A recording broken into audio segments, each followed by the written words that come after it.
What's up everybody, welcome to Money Management channel. My name is Andrei and today I'm gonna be doing an update on MMTLP and Flynn saga. I got the cash in the bag, stadium packed, born a rock star in this life, gonna live it up. And on today's video guys, first of all I will show you an event that will happen within just several days. I will explain you what person will be invited to this event and how it might help us. On top of that, I will show you the results of the most recent conversation, let's put it this way, conversation in between Ari Rubinstein that magically appeared in front of the Congress, and I have to say that the results are not so impressive for us. But then I will show you a quite interesting decision that was made in order to reduce the power of authorities, and definitely this decision might help us to have even more chances to have a resolution. On top of that, I will show you a call to action to Fidelity customers, and I have to say that it might also be quite useful for the community. But before we dive deep into all of this, guys, please hit the like button for YouTube algorithm and hit the like button in order to show me your support. This is the main thing why I still do these videos on a daily basis, and that is why your support is extremely important for me. So let's start with the news. I want to show you first all this one that was published on MMTLP Resources, Veteran Space Plant. And we have a space call that will be hosted by Busy Brands, and it will take place on Monday, July the 1st of this year, 6 p.m. Eastern Time. And I have to say that we have several special guests, and I have to admit that one of them is extremely important in my opinion. Let me show you this tweet that Busy Brands wrote just 9 hours ago. Happy to report that General Mike Flynn will be joining us, the MMTLP veterans, on Monday, July the 1st, 6 p.m. Eastern Time. And guys, I have to say that the more famous people know about our case, the more chances we have to spread this information to even broader audience. And eventually, it will lead us to more chances to have a resolution in our favor. And if you don't know who is this person, let me show you. And to be honest, I didn't know who is he, but let me quote you this. General Mike Flynn, Faith, Family, Freedom, twice a best-selling author, former National Security Advisor to 45th President of the United States of America, and guys, as you can see, he has more than 1.6 million followers, and he has extremely high level of credibility because he was a National Security Advisor. And if you want to read more about his status, feel free to read it on Wikipedia page, Michael Flynn. And I have to say that his appearance on this space call might definitely give us some additional chances to win this battle. So, let me show you another news. You know that just several hours ago, it was a hearing, and Ari Rubinstein appeared on these hearings. Let me quote you this tweet that was published by Junk Savvy just 15 hours ago. Today is a day of choosing Financial Committee Pete Sessions and Ari Rubinstein. Will Ari Rubinstein face any questions relevant to MMTLP and the MMTLP fiasco? Tune in to find it out. T-1 hour. And guys, I have to say that we were anticipating for this event because Ari Rubinstein is the head of GTS, and this company is one of the biggest market makers, and this company was involved in the illegal activity during the 2021 and 2022 trading days for MMTLP. And he disappeared right after the implementation of Youth Halt, and he magically appeared on these hearings. Let me show you this tweet that was published by Marcos and reposted by Anna Trades. And I have to say that we don't have, I have to say that it is pretty much nothing vulgar. Especially if you take a look right here, the person who asked questions to Ari Rubinstein was Pete Sessions, and we know that Pete Sessions potentially is not the person who could help us and who is helping us with our case. But let me quote to this. Pete Sessions said, and by the way, you can watch this 5 minutes long video, or you can read this tweet. Pete Sessions said, "My real question to you is, what do we need? What more do we need to say to the SEC? It seems like that the market-based people have provided their feedback. It seems like that we, as members of Congress, have provided this. We are here asking you, and our chairman did. How can we make sure that the retail investors facing problems have fewer of these problems? What more do we need to do with the SEC, because we struggle with them?" And Ari Rubinstein answered, "Thank you, Congressman. Well, I would agree. I mean, the retail investor experience has never been better, and a lot of the folks up here, have echoed the same. Let's go back to the last time the SEC was messing with tick sizes. Guys, I have to say that it is more than enough to read one paragraph of Ari Rubinstein's speech, and that's it. He said that retail investors' experience has never been better. What is he talking about? It is ridiculous, and definitely, in general, they were discussing the tick sizes. Should they make these tick sizes bigger or smaller? And I have to say that Pete Sessions didn't mention about MMTLP at all. And let me show you what did Busy Brand write in regards to his speech, somewhere here. Why can't Pete Sessions utter those 5 letters, MMTLP? Hi Pete, grown a pair, it's been 18 months. The public and retail investors of MMTLP community want to know the questions you've sent that whistle named Ari Rubinstein. And unfortunately, I have to admit that Pete Sessions is not on our side, at least for 100%. And I have to admit that most likely he is opposing our point of view, and that is why we don't have any, let me show you, we don't have any tweets in regards to our case in his Twitter account. So, but let's move forward. I have to say that on these hearings, we had one of our community member. Let me show you that Quinton Mint published this tweet 12 hours ago, and as you can see, he is on these hearings, and unfortunately and definitely he didn't have any chance to basically ask the questions, because it was a strict rules, and it is a strict rules of these hearings. But definitely, guys, this fact shows that our community has extremely high active members who are trying to solve this problem one way or another. So, let me show you another update. SEC Lawyer 101 wrote this: "Big loss for the SEC and other federal agencies. Supreme Court limits SEC's powers to impose fines. The US Supreme Court declared unconstitutional the way the Securities and Exchange Commission imposes fines." And she added this link to the article. You can read it by yourself.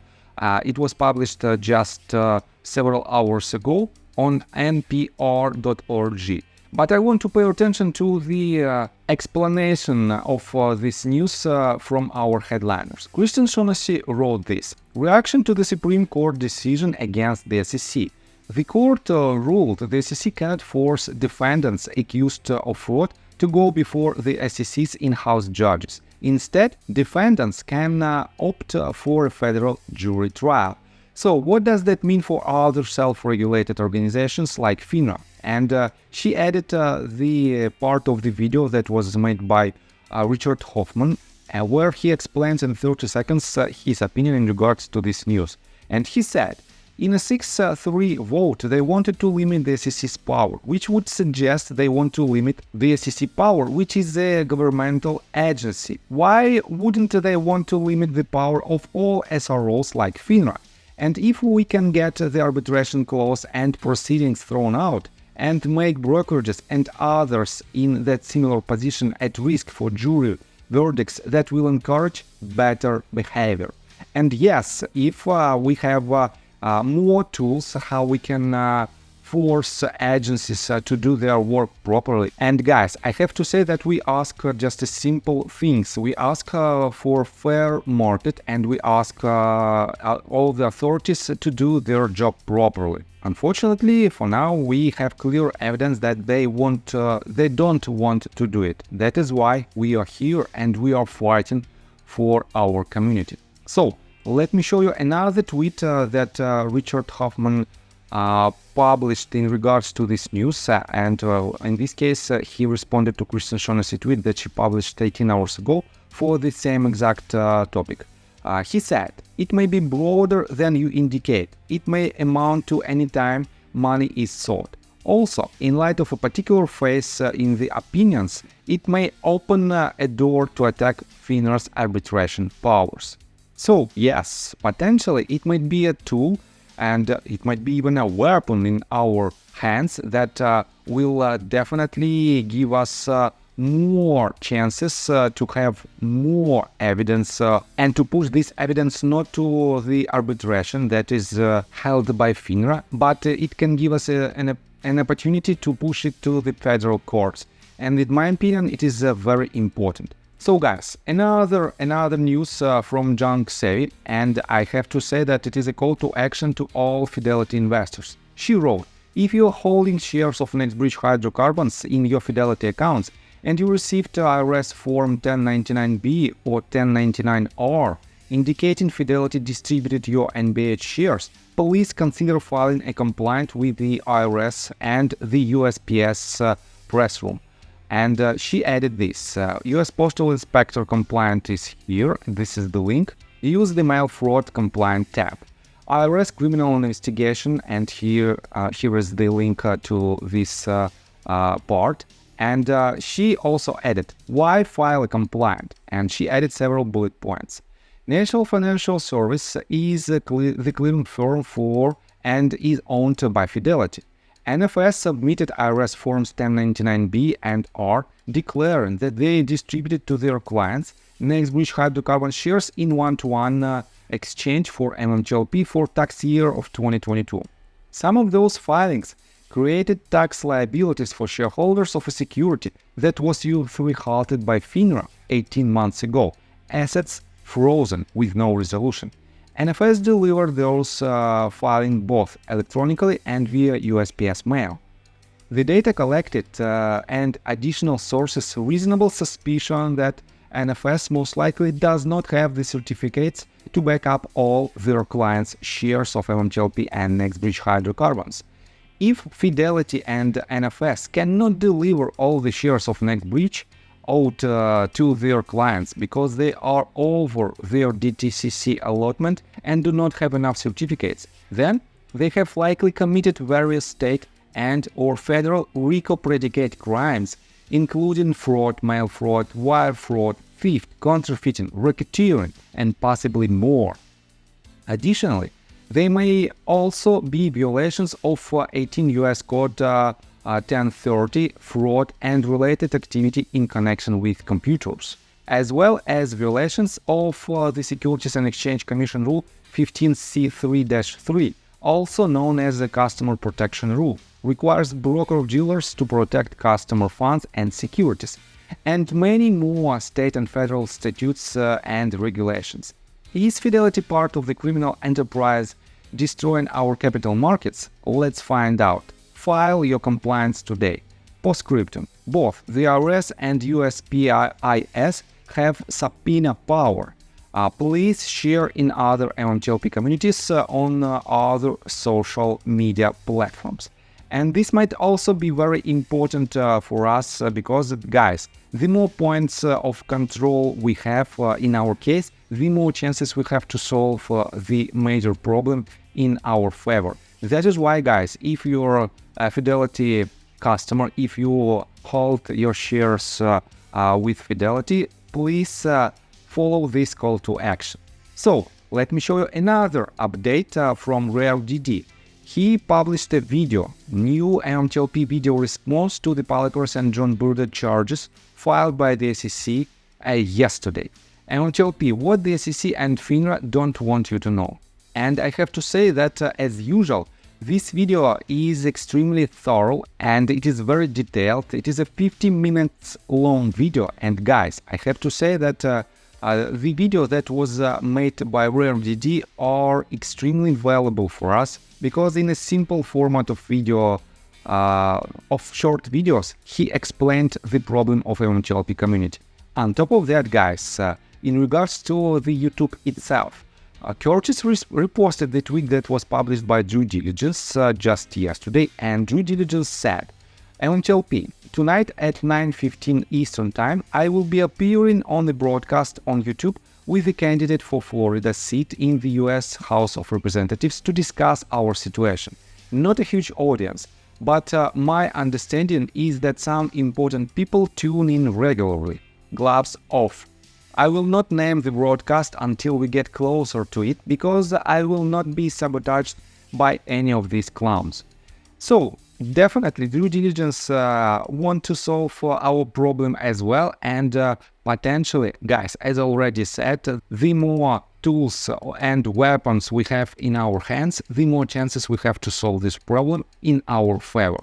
That is why, guys, we have to unite and we have to push this case forward no matter what.